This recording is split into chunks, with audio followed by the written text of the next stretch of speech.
بسم اللہ الرحمن الرحیم۔ زینب ٹی وی کی طرف سے میں آپ لوگوں کے ساتھ رسول اللہ صلی اللہ علیہ وآلہ وسلم کا بہت ہی پیارا فرمان سنانے جا رہی ہوں کہ دنیا کی زینت 3 اشیاء ہیں: مال، اولاد اور عورت، اور آخرت کی زینت 3 چیزیں ہیں: علم، تقوی اور صدقہ۔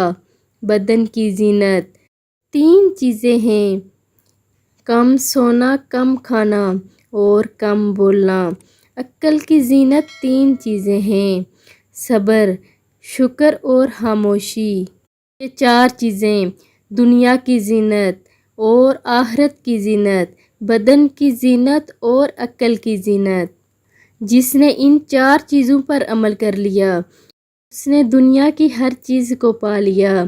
آپ لوگوں نے بھی ان 4 چیزوں پہ ضرور عمل کرنا ہے اور اس ویڈیو کو آگے لازمی شیئر کرنا ہے۔ جزاک اللہ۔